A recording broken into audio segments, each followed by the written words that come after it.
Everyone is doing well. We'll see where we're at. All right. Let's see if I can get this to work. I guess that's right now. Hey, everybody. Christina and Jared and Tally. Yes. So far, so good. My favorite peeps. Whoa. Guys, I have a couple questions for you all. That's right. Jared, how you doing, buddy? Thank you very much. I hope everyone's doing quite well. It is Friday.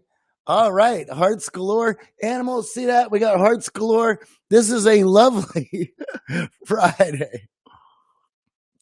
Whoa. Is that the real James Rock out there in Singapore? Hello, Jenna. How are you? And Lisa Marie, how are you doing? Oh, Martinez from Barcelona. How you doing, buddy? How's things going over there? Free candy. Right on. Angel, this is great. Everybody's here. So, guys, I know. Can you believe that, Christina? Another week has gone by, and I don't even know where to begin with it. Oh, that's right. So here we go, guys. Another week has gone by. I believe I'm rolling into about week 9, and it's been quite crazy.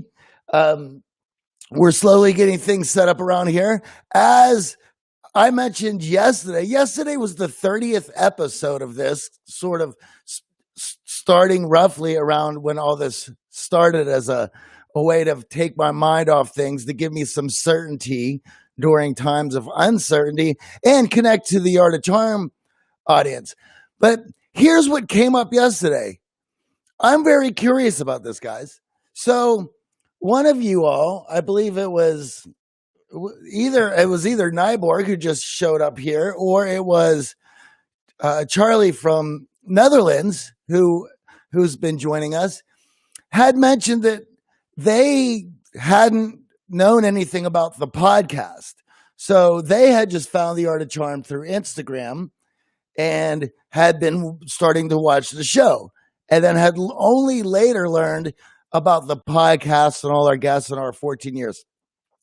I'm curious, guys, how many of you all are podcast fans who've just happened to follow us on Instagram, or are Instagram folks who started watching this show only to learn later that we have a podcast? I'm kind of curious about that, because that's the uniqueness of social media, where each platform has its own users and its own fans. Personally, as a social media person, I spend most of my time on Twitter because it's information. I know a lot of people over there, and it's easy to play around and have fun, where I find Instagram just a bit odd to me. And you guys know how I feel about social media in general. I think the whole idea of it is, well, Dr. Vaughn, well, thank you very much. Instagram first. Okay. And Christina, you're a podcast fan. That I know. Found you on Periscope by accident. Well, thank you, John T. Parrish. I hope you've been enjoying this show. Right on. And I have seen that you've caught a few of them. So right on. This is interesting to me. But yeah, I spend most of my time on Twitter just because it's an information platform. However, YouTube first. Okay, this is great information, guys. This is really interesting. Thank you for filling me in on this, because this is a little bit of research. But yeah, I find all social media a bit odd. However, I've been writing a piece for a buddy on Twitter about what would I have liked to have known about Twitter before I've got started.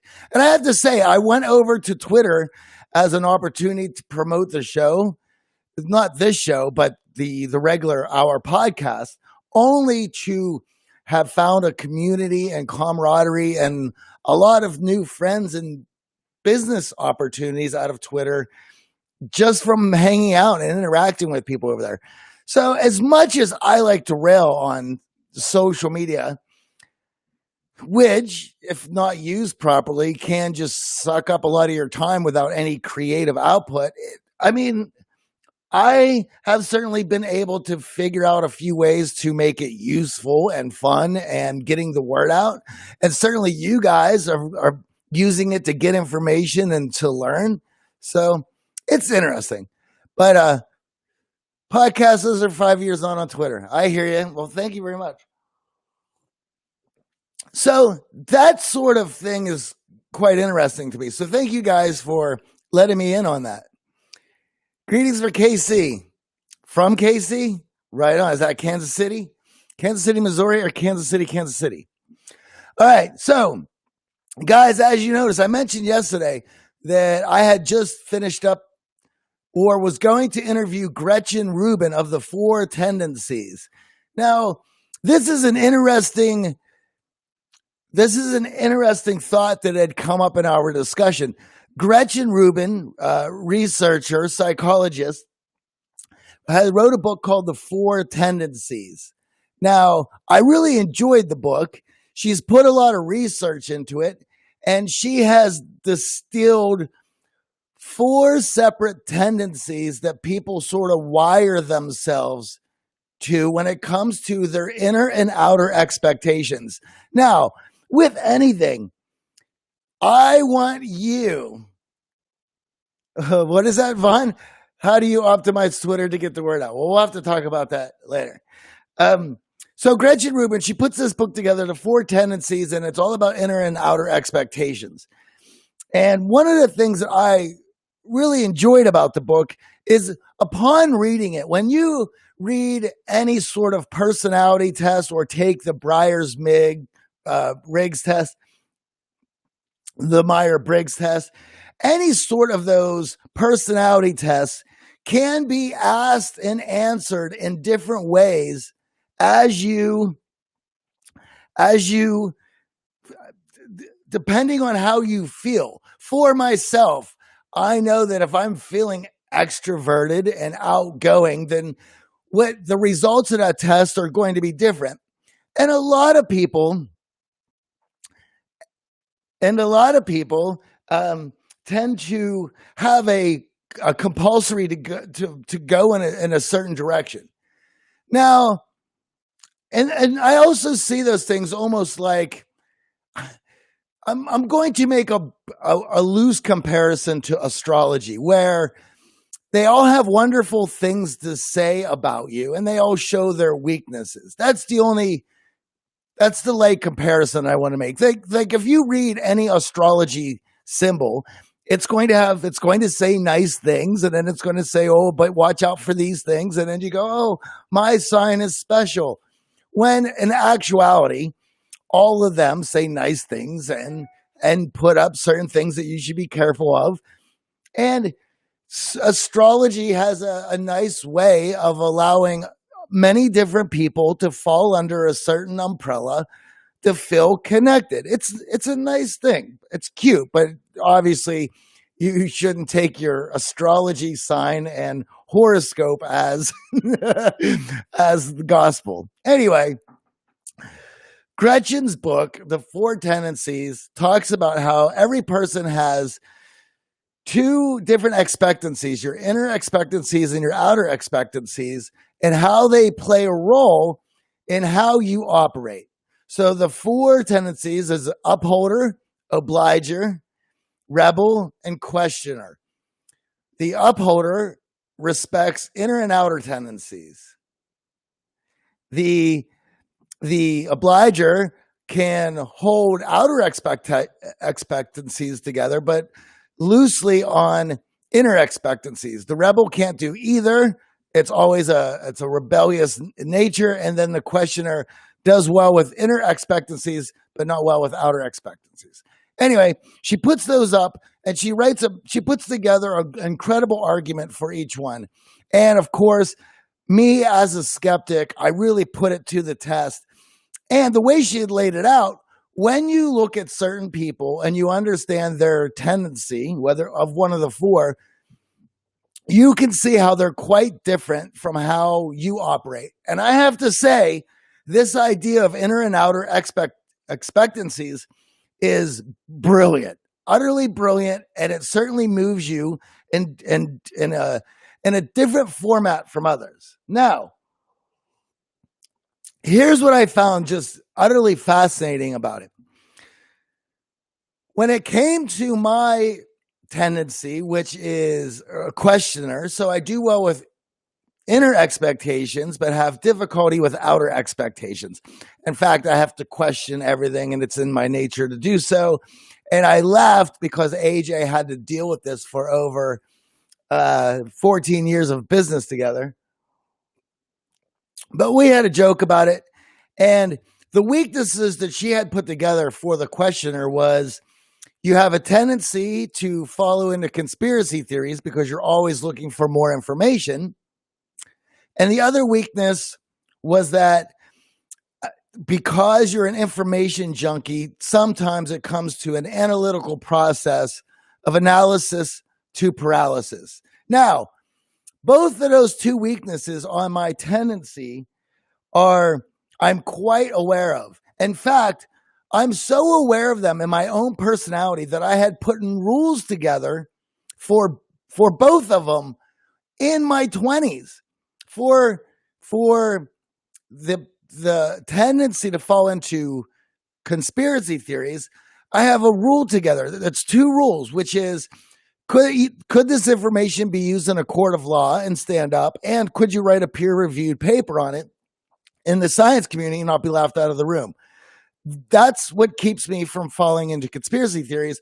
And then on analysis paralysis, it is this idea of sometimes there is no right or wrong answers, only answers you make right. So if there is a decision that needs to be made, yes, that is the quiz that you can find out what your tendency is. It's wonderful. It's great. Thank you for posting that. So for the analysis to paralysis, I have a rule, which is sometimes there's no right or wrong decisions, only decisions you make right.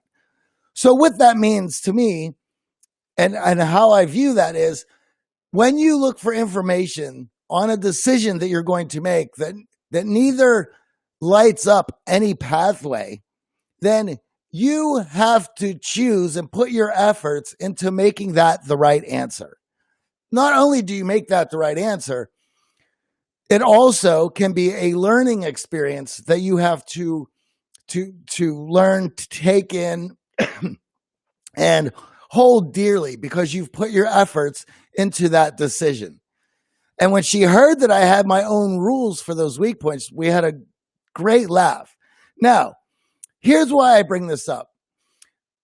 If you guys want a challenge, if you want something to do over the weekend, take Gretchen's quiz.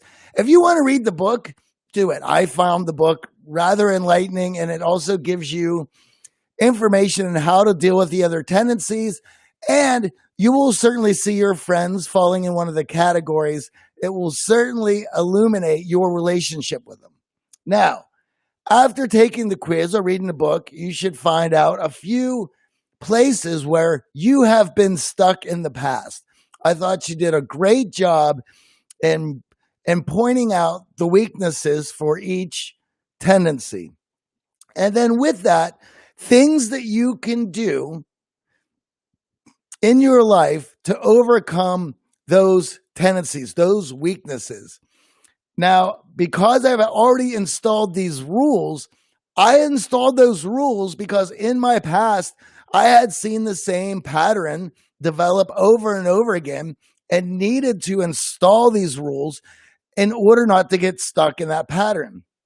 As you guys know, I have this tattoo, which is B over A, which means if you continue doing the same thing over and over again, you're going to get the same results. So you have to change your process in order to get a different result. And you continue to change that process until you get the desired result. So I think her book does a wonderful job in illuminating some expectancies, which we all pay close attention to.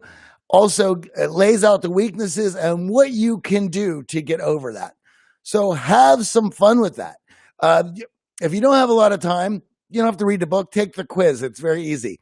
However, if you do have the time, if you are a reader, pick up the book. It's great. And I think you'll find a lot of useful information for yourself and the relationships you're in upon learning what your friends' tendencies are. All right. So with that, guys, you have an opportunity this weekend to spend some quiet time. And for those of you who are married with little ones in the house, I know that this quarantine has not been easy for you all. And I do hope that you guys get some quiet time. For the rest of us who are quarantined alone or have plenty of free alone time, I have to be able to journal and to learn about ourselves and to question certain aspects of our behaviors that are not allowing us the results that we want. This has been one of the best times in learning. So with this weekend, think about what hidden weaknesses that you have been dealing with. And let's look at it this way. Where in your life have you gotten stuck where you continue to seemingly face the same problem over and over again? Behind that problem is a behavior that continually puts you in the same position. What is it? Your honesty about what that is will allow you to install processes that allow you to get over whatever is holding you back. Because like that old saying, you're going to be stuck there until you find a way over that hurdle. That hurdle is going to continue to come up over and over again until you implement a process that allows you to get around it. This is why in this time that we have going on, it has been nice to just drop everything and reflect and figure out where these weak spots are to allow us to grow. Now, with that, let's just say that you had some opportunities with people around you to continue to grow and build your relationships. Let's say that in the past that your relationships have served their purpose but have stayed on a surface level. And you would like to strengthen those relationships. Well, Rudy, what are we going to do about it this weekend to allow you to do such a wonderful thing? Well, first of all, send some invites out. Send some Zoom chats out and set up to chat with some people that you've been looking to get closer to, spend some time with, and maybe perhaps strengthen your relationship. 1 or 2 people this weekend.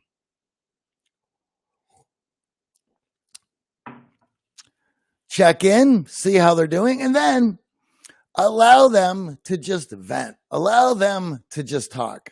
Allow them to just go over what is going on in their life right now so that you can clue in on the emotional bids.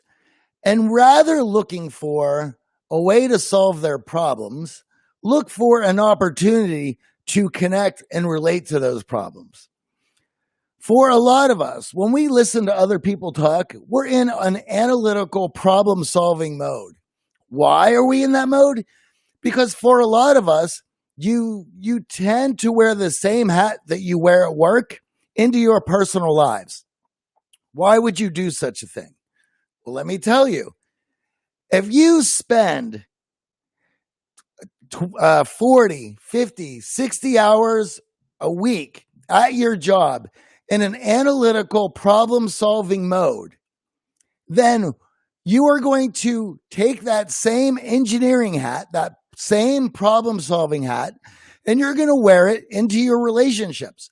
And what do you do if you have an analytical job? You problem solve. You look for weak spots. You look for broken things so that you can fix them. You get paid for doing that. You put food on the table doing that. So that mindset serves you very well in a professional capacity. But when it comes to our friends, if you have that same hat on, you are looking at the conversation you are having with them, at them venting, as an opportunity for you to continue problem solving. You have the same hat on that you've had from work.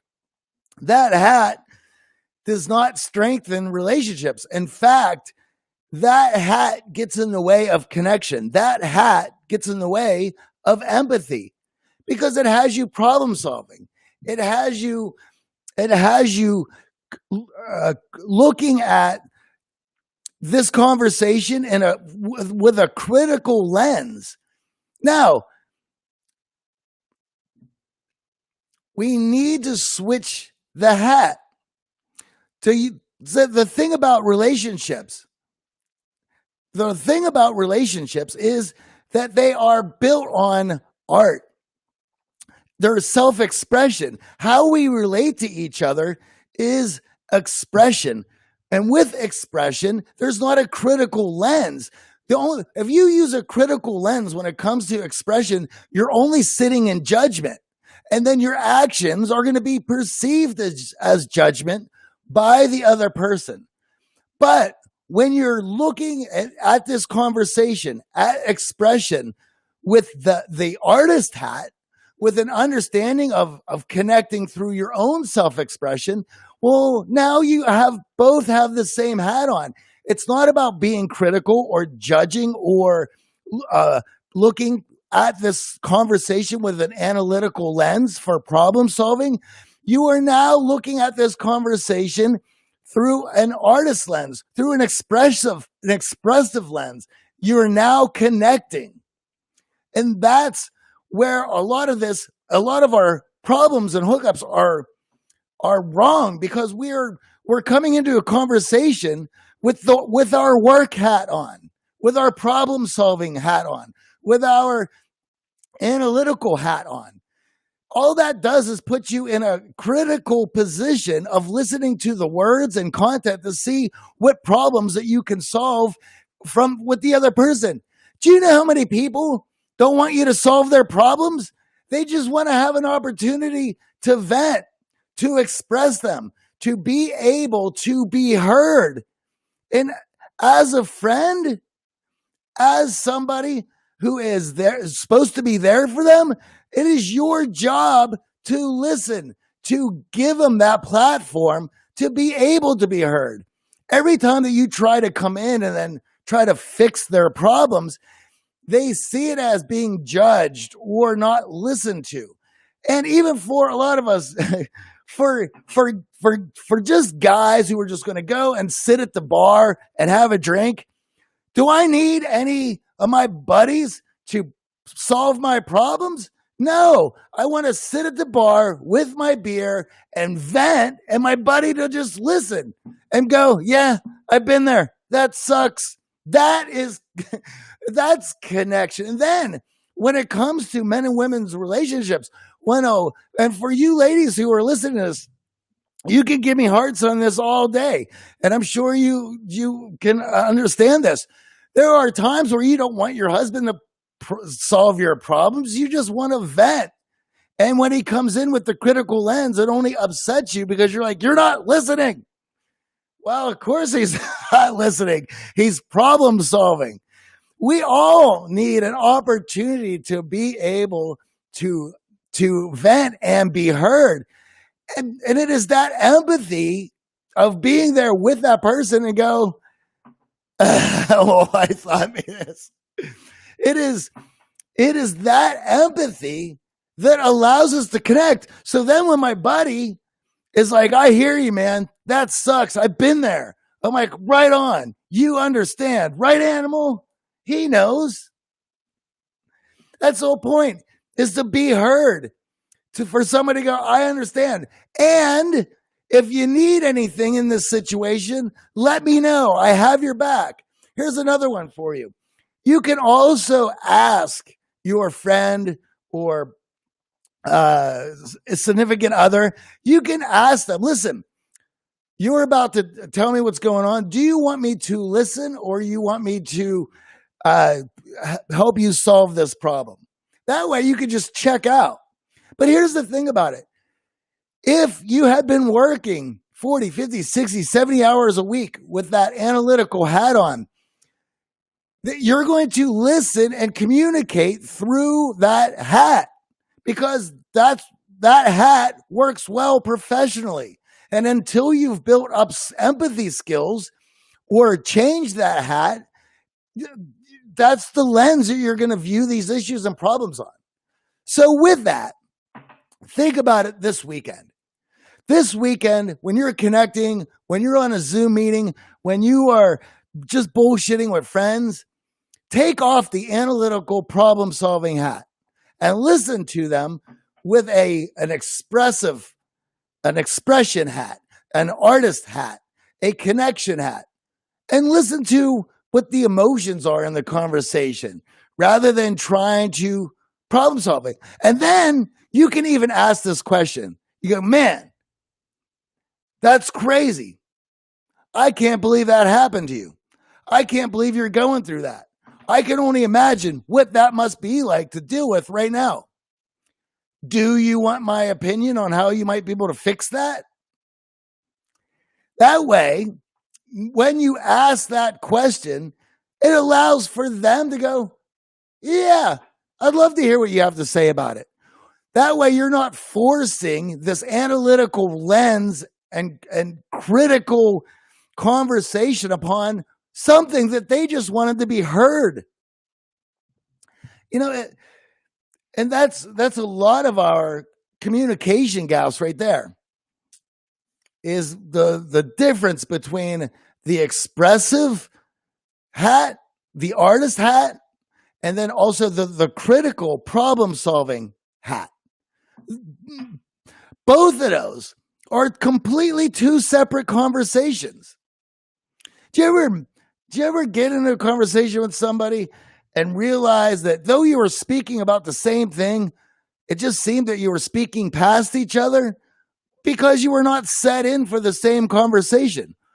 If somebody just wants to be heard and you're listening to it through a critical lens, an analytical lens, well, then it's not the same conversation. So something to think about over the weekend when you're chatting with friends, you're trying to connect with your significant other.